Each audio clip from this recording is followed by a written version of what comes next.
Authors are not perfect, and I am not the exception. Today I'm talking about 5 mistakes that I've made in my publishing journey so that you can avoid them.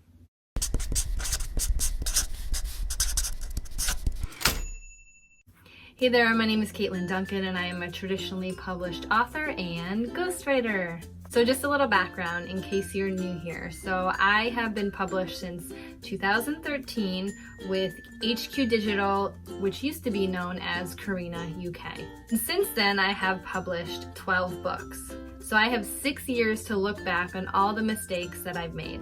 The reason I'm sharing this with you today, I thought it would be fun because I do like watching other authors who post their mistakes videos, but also I wanted to help you avoid these mistakes.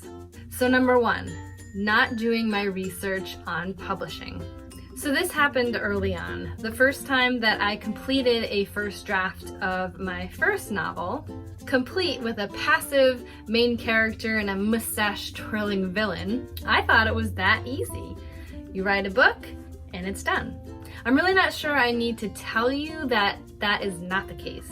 And I did what everyone does and finished a first draft and entered it into contests with agents and editors. I wanted to get my book in front of everyone. What I should have done is research what to do next after finishing a first draft. Granted, that was back in 2010, 2011. There were resources out there, but not as many as today. So no one has an excuse nowadays with AuthorTube and famous authors going on Twitter and social media to not know how to publish a book.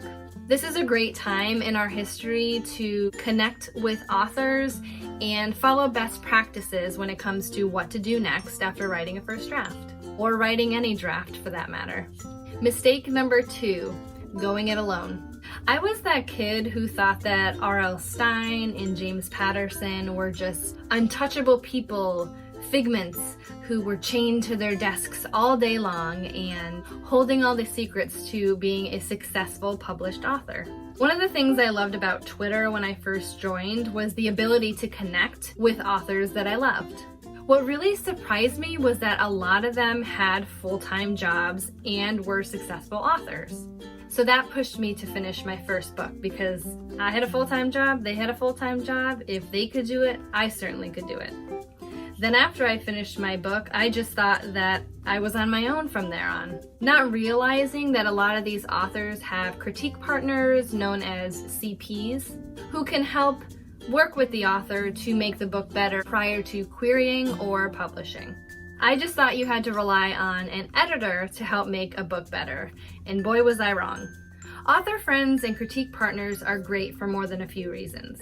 You feel less alone during the writing process because it can get pretty lonely. And then after that, or even during the process, I had no idea what to do. My family didn't really understand when I was talking about plot points and things like that.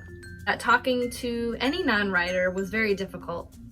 Also, other writers have a critical eye for story that is able to help make your story better. Most of all, friendship. Right away, when you talk to another writer, you have that beautiful thing in common. And that's someone who shares your love for reading and writing, and it can be the start to a long-lasting friendship. There are many different resources out there about finding critique partners so that you don't have to go it alone. Mistake number 3, my impatience.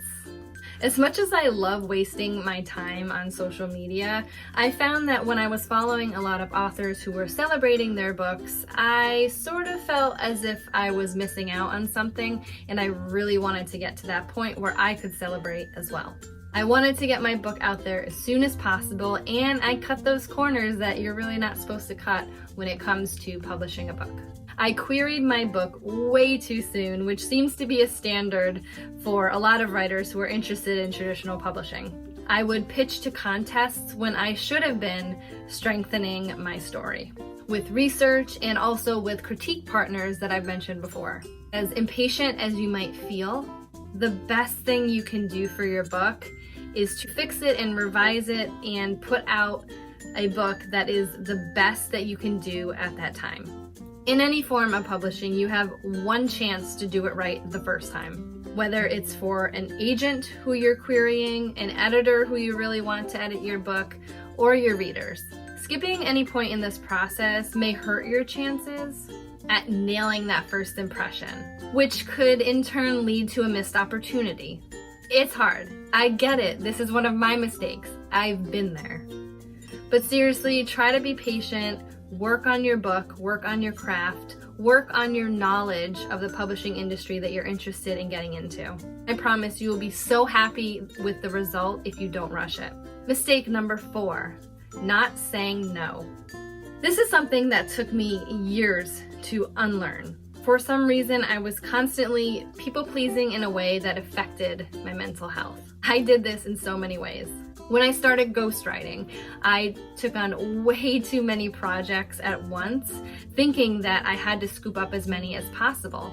Instead, I could have given any of these clients a timeline for me to finish these books, giving them the proper time that they needed, because I already had projects in the pipeline. I did them, but I was extremely burnt out, to the point where I had to stop writing for an entire month because both of my wrists were severely injured. And on top of that, there were so many times, so many instances since I've been published that I put others' work before mine.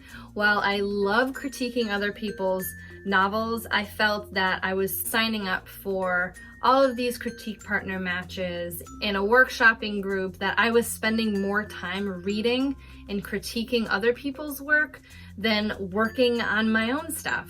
And to all of those lovely, lovely writers that allowed me to read and critique their work, I could have said, hey, I have one book to read this month and I really want to focus on that. Can I get to yours next month? And there was no reason that I couldn't say no to any of these situations. If you have a gut feeling or are feeling burnt out, there is a reason for it. Listen to your body, to your gut, to your mind, whatever is telling you that this may not be right. And mistake number 5, relying on others to market my book. This is the most regretful mistake that I made early on in my career, and it's the one thing that I wish I knew sooner. Every author needs to market their book, whether you are traditionally published or self-published. Unless you are in the tiniest % of authors in the world who get these massive marketing campaigns, you will have to market your book one way or another. While a debut does well in general, I learned very quickly that just because you have a book publishing doesn't mean you get the tour and the interviews, the blurbs, and all the media attention, unless you do it yourself. One way or another, you have to make the effort to getting your book into readers' hands. That means creating and updating a website, having a newsletter, scheduling and paying for blog tours, finding book reviewers, having book signings at a bookstore, a library, doing school visits, planning and scheduling social media posts, doing giveaways, and so on. Most of the work of selling books comes from you. Now, since I can only speak to traditionally published and my own experience, I would suggest that if you are traditionally published or that is the route you're looking for and you are about to release a book, congratulations for one thing. And also one thing that I've done is I have contacted my editor or the publicity contact within my publisher and sort of asked them what their plan was for my book. They usually have a plan in mind, and then take a look at the plan, discuss it with your editor, and see where you can actually supplement different ways in between, just to give your release the biggest bang for your buck as possible. So those are my 5 mistakes that I've made during my publishing journey. I hope you had fun. Now let me know any mistakes that you have made during your publishing process or even in the writing process. I think we can honestly all learn from each other. I mean, I'm constantly learning. So if you enjoyed this video, do give it a like, and if you want to see more writing videos from me, hit that subscribe button and the little bell next to it so you're notified the next time I upload. I'll see you soon.